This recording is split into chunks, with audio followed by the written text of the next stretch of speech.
If your cannabis company is raising capital, you need to check out the online fundraising masterclass presented by Equity Capital Collective. This 6-week course was created exclusively for cannabis companies by Sarah Batterby. Using her proprietary methodology, Sarah has helped founders raise over $50 million. The fundraising masterclass starts on February 17th, and you can register today at equitycapitalcollective.com to be part of the only online fundraising course that goes beyond pitching and actually provides a comprehensive and actionable process for raising money. Brands like Qualmrock, Fellows Bioscience, Real Cannabis, and the People's Dispensary and Left Coast Financial Services all relied on the techniques in this course to help them secure funding. As the founder and CEO of an Oregon cannabis company, Sarah experienced firsthand how prohibition has unfairly excluded cannabis companies from accessing capital. She is so passionate about helping to overcome this injustice that she's teaching 2 free preview training sessions to give entrepreneurs a chance to see if the course is right for them. Now more than ever, it's important for cannabis entrepreneurs to have a solid fundraising plan. Sign up for the online fundraising masterclass and the 2 free preview trainings at equitycapitalcollective.com and learn from someone with a rock-solid track record for helping cannabis founders get funded. Yes. So our current plan is to start in Oregon, launch with our own branded analogs of Cheetos, Oreos, and Kit Kats. And then as soon as possible, we want to expand to California so that we can launch the same set of products. And California being a larger market, by then we'll have more traction and hopefully have more funding by then to set up a shop for the manufacturing of infused M&Ms and Skittles. From MJBulls Media, it's the Raising Cannabis Capital Show. I'm Dan Humiston, and on today's show, how this snack manufacturer is unlocking an entirely new, untapped sector of cannabis.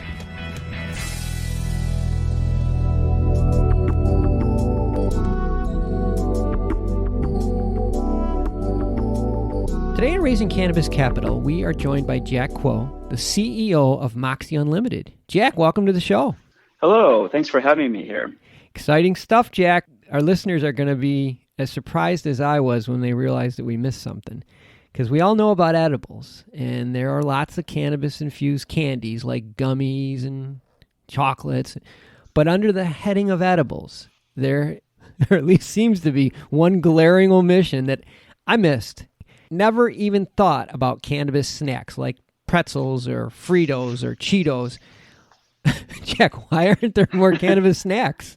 Well, the cannabis industry, it has its roots in the black market. And even when I was a kid, people make their own brownies and cookies at home.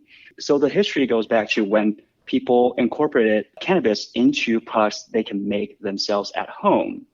So the products they are able to make, it's not very technical. Mm-hmm. It's fairly easy and accessible.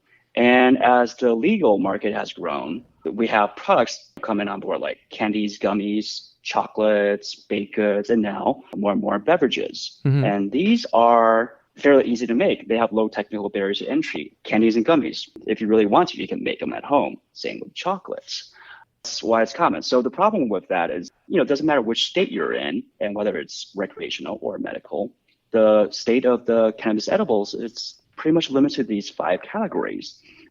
They're easily replicable, which means that it's more or less commoditized. So you have multiple brands competing with the similar products and competing for the same consumers. And that's what we're looking to change. Oh my gosh. And you are, because barriers to entry to make, say, Cheetos is so much greater than to make some, gummies.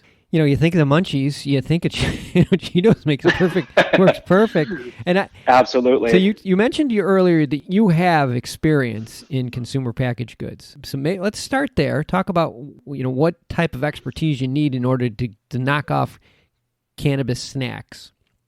Absolutely. So for those who don't quite understand CPG or consumer packaged goods, because this is one of the new buzzwords in the cannabis industry when you go to trade shows, it's basically everything that you would find in a grocery store So food and wellness and a little bit beyond that, packaged foods anyways.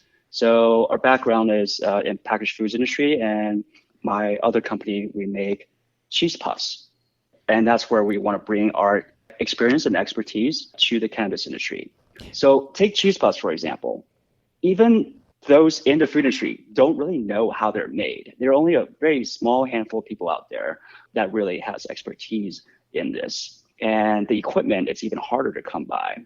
So to make cheese puff, typically it requires equipment that runs in the tens or hundreds of millions. And oh my you need gosh. an army of staff, and you need 50,000 square feet of space. And you're running out of volume for the likes of Frito-Lay or huge private labels.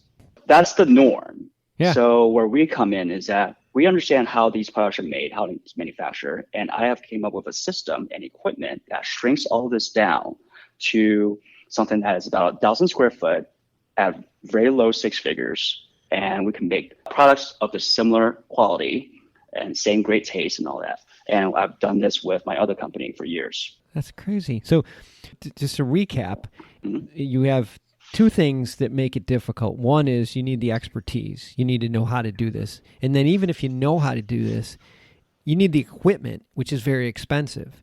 That's the challenge. And if somebody can unlock that code, which you're doing, it kind of gives you the field all to yourself. Because there's one other key factor in all of this that makes it difficult, if not impossible, for potential competitors to copy what we do. So as you know, you cannot sell across state lines with anything with THC, right? Right. And then you have these products that are made on an industrial scale, massive volume manufacturing systems.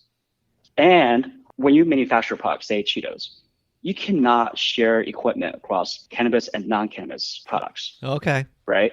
Let's say I'm a well-funded cannabis company and I want to try to make Cheetos. Mm-hmm. Well, that doesn't quite work because let's say I'm in Oregon and I'm going to spend $10 million on a factory to make cannabis Cheetos. But the market size and the fact that I cannot sell across state line does not make economical sense whatsoever because the cost of entry is so high. I see. That you're never going to break even. And that's where we come in because we have this smaller scale that's very low upfront cost that makes the same quality product. And we can do that with Oreos, M&Ms, and so forth. Oh my gosh. Okay. Now we're going. Now this equipment, because it's such a small footprint and it's not as expensive and you figured it out, you can replicate that in different states? Yes. So our current plan is to start in Oregon, launch with our own branded analogs of Cheetos, Oreos, and Kit Kats. And then as soon as possible, we want to expand to California so that we can launch the same set of products. And California being a larger market, by then we'll have more traction and hopefully have more funding by then to set up a shop for the manufacturing of infused M&Ms and Skittles. Jeez. Skittles. We're going to Skittles too. Oh my gosh. Yes. And so M&M Skittles, these are what I'm really, really excited about. I mean, compare that to a bar of chocolate, which is pretty much most of edibles, that and gummies, right? So these are easily portable. They're well understood by everybody what they are. They don't melt in your hands. It melts in your mouth, not in your hands. Small little pieces. It's easy to titrate to your desired user experience. Jesus. You can go Reese's Pieces. You got this never ends. Yes, and Reese's Pieces as well. This never ends. I want to take a short break to let you listen to a quick preview of our next episode. That's a lot of money, especially for the retail sector, right?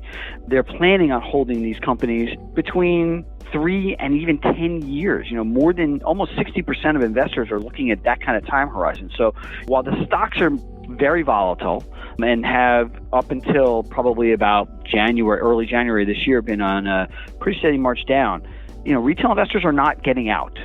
Tune in on Thursday to hear Louis Goldberg from KCSA Strategic Communications talk about their recent cannabis investor survey. And now let's get back to the show. You mentioned that you have some funding going on right now. Talk a little bit about that. So we have been working on this for several years. We have prototyped and experimented, did some field tests in the past 4 years or so. We formally started on this path a year and a half ago. And now we are fundraising. that's what we're working on now. This is a seed round. How much are you raising? This is a seed round. So we're raising $750,000 in convertible notes, 20% discount rate, 10% interest, 36-month maturity, and with a 2.5 mil valuation cap. And what are you going to do with the proceeds? The proceeds will go towards building out the factory, getting the supply chain lined up, staffing, and launching the product by fall of this year. Launching it in. And also for brand building, marketing, and sales push, and operating cash flow. So all of this, the entirety of the $750,000 is expected to take us to break even and beyond in Oregon. Gotcha. Okay. Man, that's exciting. It's exciting. I mean, you're really creating another category. Absolutely. Edibles, they're typically 11 to 13% of the industry size. And in the past quarter or so with the vape scare, people are not deterred from cannabis altogether because of the vape scare or health reasons. They just switch different type of products. So you can see that edible sales have gone up. And with the shifting demographics of cannabis consumers, you have older people, you have newer cannabis consumers coming in. So they might find smoking flowers maybe a little bit more intimidating because it smells. So edibles, it's a way that's a lot more approachable for these people. I'm going to say I knew him when. This is one of those stories. Jack, I will have all of Moxy Unlimited's information in the show notes of this show and also on the MJBulls website. So if any of our listeners want to join in on this fundraise, they're just getting kicked off here, you'll be able to get that information there. Jack, super exciting. I can't wait to have you back on the show. Thank you very much. Today's show was made possible by the generous support of our sponsors, like Alt36, the country's premier blockchain payment processing platform that's providing dispensaries and its customers with a safe and secure payment option other than cash. To learn more, go to alt36.com. Today's podcast was produced by MJBulls Media, the industry's premier cannabis podcast network, with original music produced in part by Jamie Humiston. I'm Dan Humiston, and you've been listening to the Raising Cannabis Capital podcast.